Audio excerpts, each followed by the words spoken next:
وكنا في يوم جمعة نودع عند الرسول عليه الصلاة والسلام، نريد الذهاب إلى مكة، واحتشد الناس بالآلاف، المسجد النبوي والساحات، الناس كالبحر.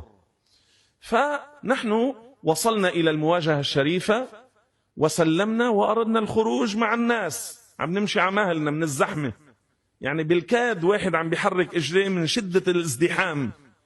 نحن نريد الخروج، شخص الله أعلم ربما عراقي أو سوري من حيث الهيئة والثياب التي يلبس.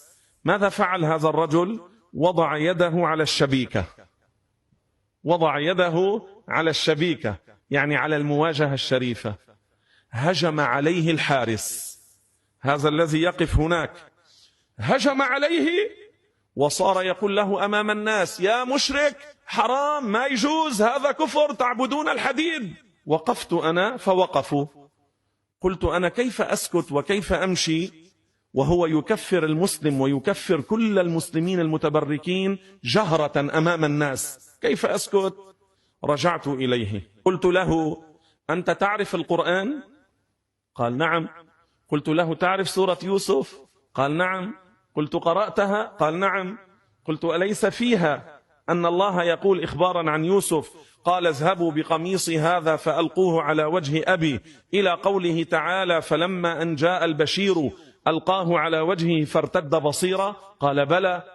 قلت له: تقول شرك والأنبياء فعلوا ذلك؟ احتار، عم تقول الأنبياء وجبنا له آية من القرآن والناس يستمعون. في هذه اللحظات الناس وقفوا يستمعون الكلام بيني وبينهم. اقترب الثاني، الثالث، الرابع، الخامس، صاروا 8 على المواجهة. أنا أناظرهم وأرد عليهم. قال الرسول كذا صلى الله عليه وسلم، قال الإمام أحمد بن حنبل كذا، وهم لا يعرفون جوابا. قلت له: تعرف كتاب العلل ومعرفة الرجال للإمام أحمد بن حنبل؟ قال: نعم.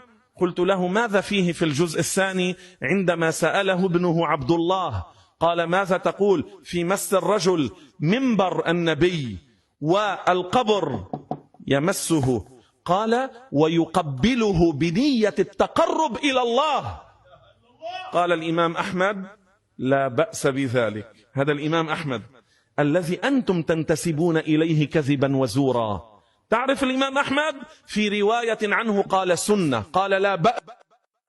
هذا الإمام أحمد ماذا قال لي؟ قال: تفضل إلى المكتبة نتكلم في المكتبة.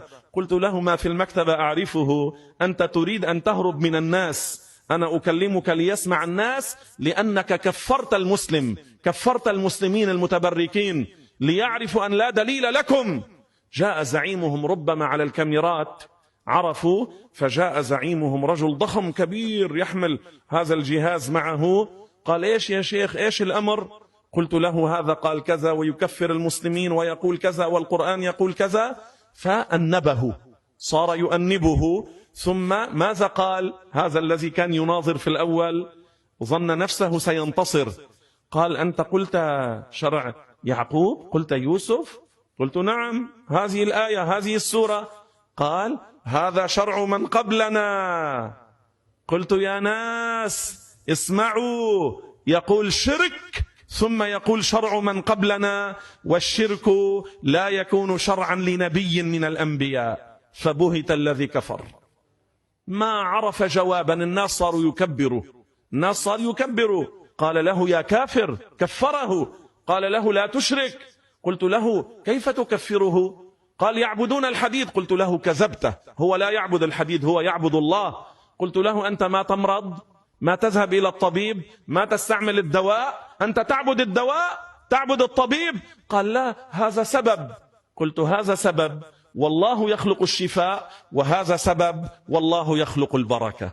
هذه عقيدة أهل السنة، الله خالق كل شيء.